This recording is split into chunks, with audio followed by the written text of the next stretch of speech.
the shadows within. The wind howled outside, rattling the windows of the old, creaky house. Emily tightened her grip on the blanket, pulling it up to her chin. She was home alone, again. Her parents had left for the weekend, trusting their 14-year-old daughter to take care of herself. They'd done it before, and Emily had always been fine. But this time felt different. This time, the house didn't feel empty. It started with the noises, soft, almost imperceptible at first. A faint tapping on the window, like fingertips brushing against the glass. Emily told herself it was just the tree branches outside, swaying in the wind. But the tapping didn't stop. It grew louder, more deliberate, as if someone or something was trying to get her attention. She glanced at the clock on her nightstand. 11:47 p.m. The house was dark, save for the faint glow of her phone screen. She thought about calling her parents, but what would she say? Hey, I think the house is haunted. They'd laugh it off, tell her to stop watching scary movies before bed. But Emily hadn't been watching anything. She'd been lying in bed, trying to sleep, when the noises began. The tapping stopped abruptly, replaced by a low, guttural hum. It seemed to come from everywhere and nowhere all at once, vibrating through the walls and floor. Emily's heart pounded in her chest. She wanted to scream, but her voice caught in her throat. The hum grew louder, more intense, until it felt like the house itself was alive, breathing, watching her. And then silence. Emily sat frozen in bed, her ears straining for any sound. The house was eerily quiet now, the kind of quiet that made her feel like she wasn't alone. She reached for her phone, her hands trembling as she unlocked it. The screen lit up, casting a pale glow across the room. She opened the camera app, her finger hovering over the button to turn on the flashlight. But before she could press it, something moved in the corner of the room. Her breath hitched. She slowly turned her head, her eyes scanning the darkness. At first, she saw nothing, just shadows. But then, the shadows shifted. They seemed to stretch and twist, forming shapes that shouldn't exist. A long, spindly arm reached out from the darkness, its fingers curling like claws. Emily's scream finally broke free, piercing the silence. She scrambled out of bed, her phone slipping from her hands and clattering to the floor. The shadows surged forward, swallowing the light from the screen. Emily bolted for the door, her bare feet slapping against the cold hardwood floor. She yanked the door open and raced down the hallway, her heart pounding in her ears. The house seemed to stretch and warp around her, the hallway longer than she remembered, the walls closed in, the ceiling pressing down. Emily's breath came in ragged gasps as she reached the stairs. She grabbed the banister, her fingers slipping on the smooth wood. She stumbled down the steps, nearly falling as the shadows closed in behind her. She reached the living room, her eyes darting around for something, anything, to defend herself with. The fireplace poker. She grabbed it, her hands slick with sweat. The shadows loomed in the doorway, their forms shifting and writhing. Emily swung the poker wildly, but it passed through the darkness as if it weren't there. The hum returned, louder now, more menacing. It filled the room, vibrating through her bones. Emily backed away, her back hitting the wall. The shadows advanced, their forms solidifying into something almost human. Almost. Their faces were twisted, their eyes hollow and empty. They reached for her, their fingers brushing against her skin. It was cold, so cold. Emily closed her eyes, tears streaming down her face. She whispered a prayer, her voice barely audible over the hum. And then, just as suddenly as it had begun, the noise stopped. The cold vanished. Emily opened her eyes, her breath catching in her throat. The room was empty. The shadows were gone. The house was silent. She didn't sleep that night. She sat on the couch, the fireplace poker clutched in her hands, her eyes darting around the room. The sun rose slowly, casting long shadows across the floor. Emily flinched at the sight, but the shadows didn't move. They were just shadows. When her parents returned the next day, they found her sitting on the couch, her eyes bloodshot and her face pale. They asked her what was wrong, but she just shook her head. She couldn't explain it. She didn't want to, but as the days passed, The memories of that night began to fade. The tapping, the hum, the shadows, it all seemed like a bad dream.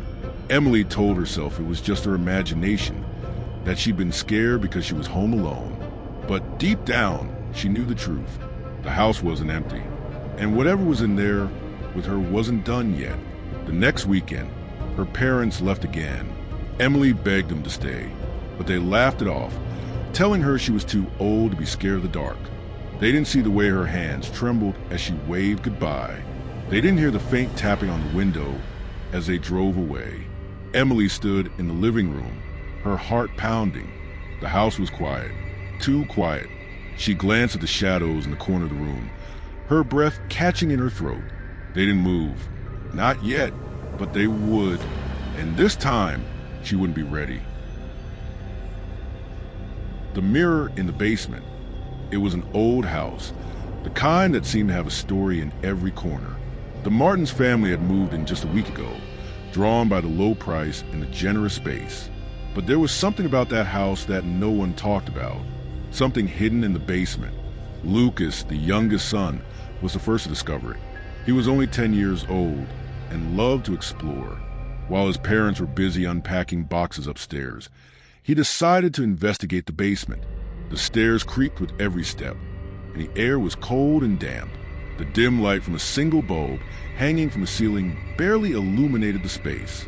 In the farthest corner, he found a mirror. It wasn't an ordinary mirror. It was large, with a dark wooden frame carved with strange figures that seemed to move when he glanced at them. Lucas approached it, curious. His own reflection stared back at him, but something was off.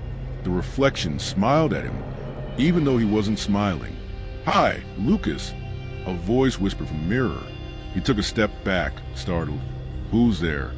"I'm you," the voice replied, smooth and persuasive.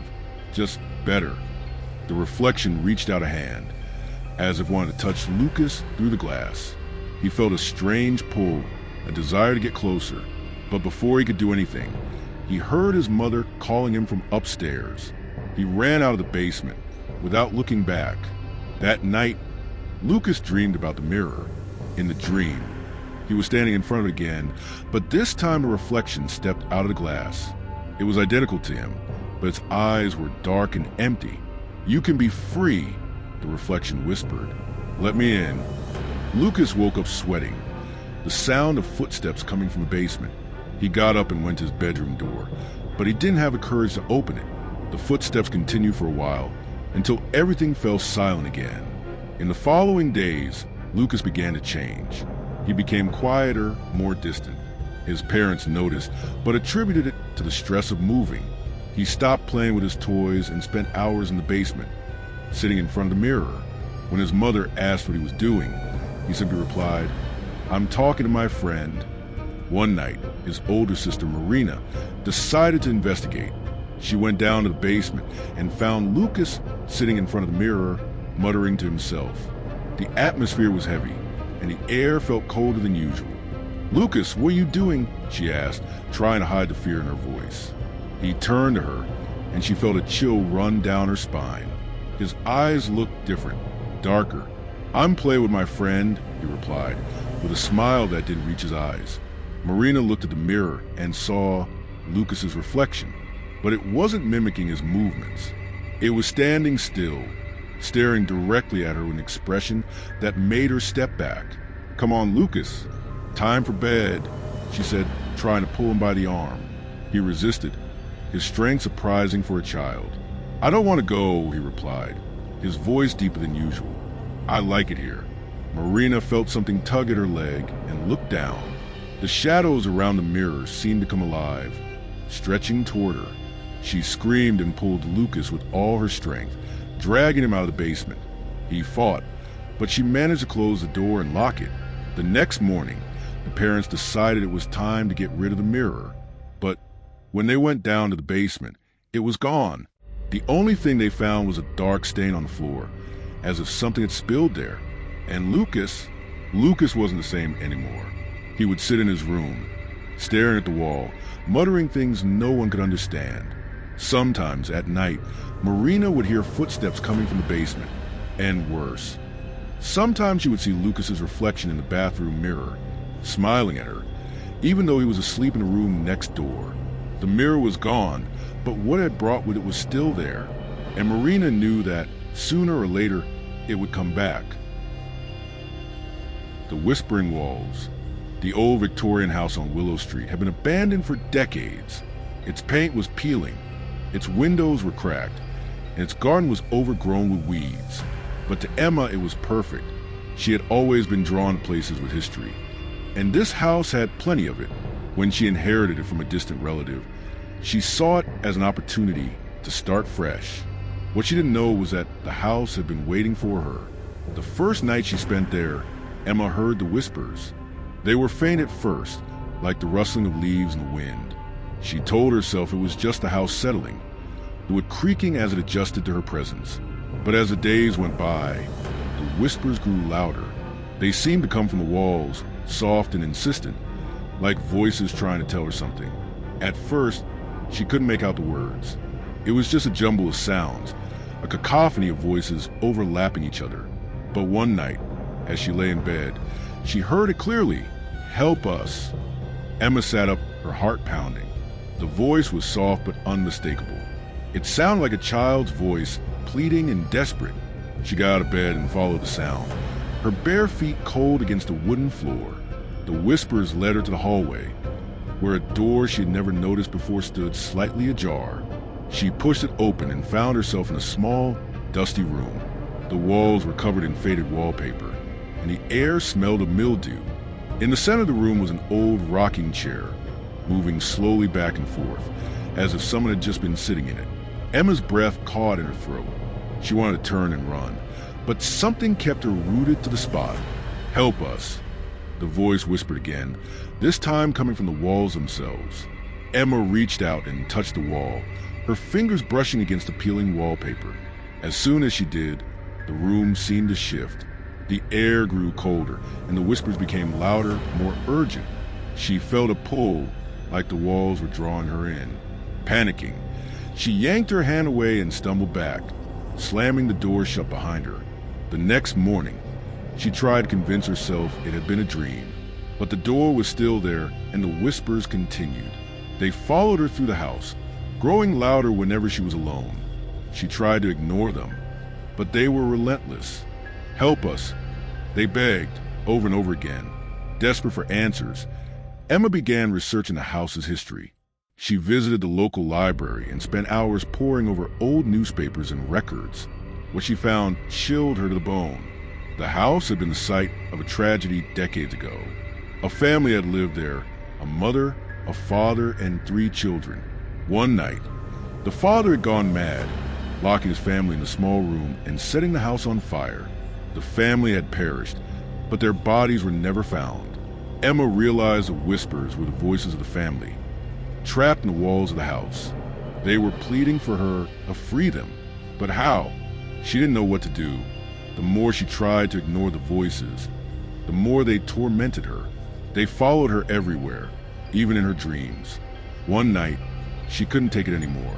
She went back to the small room, determined to confront whatever was there. The rocking chair was still moving, and the whispers were louder than ever. She stepped inside and closed the door behind her. "Tell me what to do," she said, her voice trembling. The room grew colder, and the whispers coalesced into a single voice. "Break the walls," it said. "Set us free." Emma hesitated, but she knew she had no choice. She grabbed a hammer from the toolbox she had brought with her and began chipping away at the wallpaper. As she did, the whispers grew louder and more frantic. She kept going, tearing at the walls until she hit something solid. It was a hidden compartment filled with old, dusty bones. The whispers stopped. Emma fell to her knees, tears streaming down her face. She had found them, the family. She carefully gathered the bones and gave them a proper burial in the garden. As she placed the last bone in the ground, she felt a sense of peace wash over her. The house was quiet for the first time since she had moved in, but as she turned to go back inside, she heard it, a single whisper, faint but clear, "Thank you."